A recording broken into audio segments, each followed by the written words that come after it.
So in today's video, I'm going to be teaching you guys how to do prior authorization and insurance verification.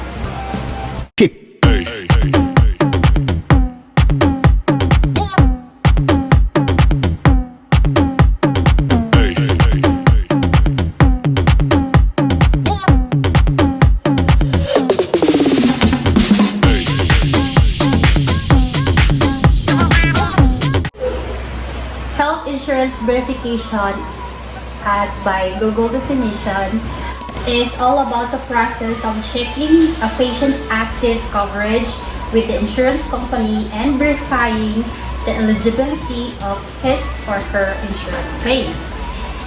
In order to avoid claim rejection, the verification process must be done before the patient is admitted to a hospital or before the patient is scheduled for an office visit. If gusto mo maging virtual medical receptionist, isa din po yan sa magiging trabaho mo.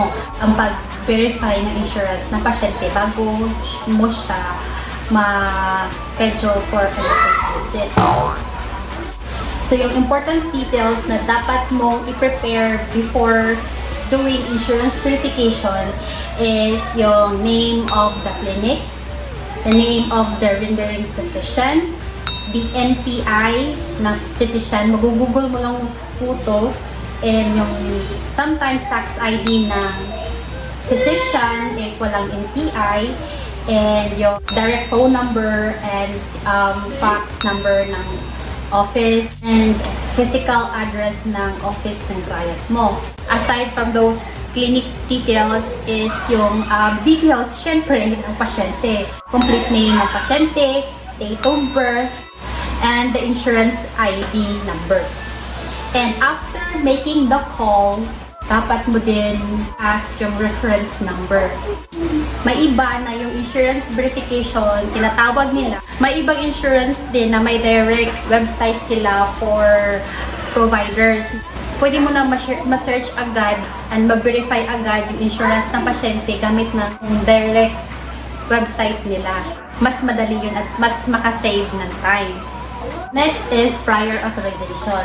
Prior authorization is a process used by some health insurance companies in the United States to determine if they will cover a prescribed procedure, service, or medication. The process is intended to act as a safety, cost-saving measure, although it has received criticism from physicians for being costly and time-consuming. Actually, it's true na time-consuming siya, especially pag may emergency cases. Turnaround time kasi ng pag-file ng prior authorization or certification, sometimes nag-take siya ng 24 hours. Depende po yan sa insurance company ha. 24 hours, sometimes 3 days, sometimes 7 days. Yes po, napakatagal. And doon mo pa po malalaman if denied or accepted. Pina-file mo na prior authorization for a certain medication, procedure, or service. Sa na-experience ko, there are two ways na pwede mong ma-file yung prior authorization sa isang insurance company. It's either by initiating the prior authorization through call. The other way is by filling out forms na dina-download mo sa website nila. And yung mga importanteng details na dapat mong i-prepare before initiating a prior authorization is the patient details, syempre, and the clinic details. Addition to those is yung ICD-10 code and yung CPT code. Yung sinubukan kong i-search sa job sites, yung mga insurance verification at prior authorization, wala akong masyadong nakitang trabahong ganun. May mga company na mas prefer nila yung may 2 years experience sa billing.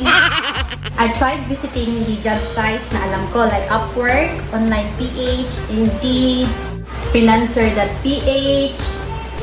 May nakita akong isa sa online job PH but they are looking for someone na may at least 2 years experience.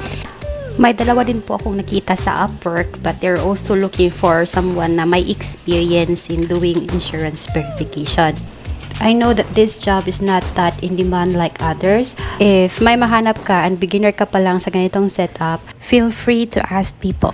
Please do not forget to give this video a thumbs up, subscribe to my channel, and click the notification bell para kapag may bagong video ko, kayo yung unang makakita.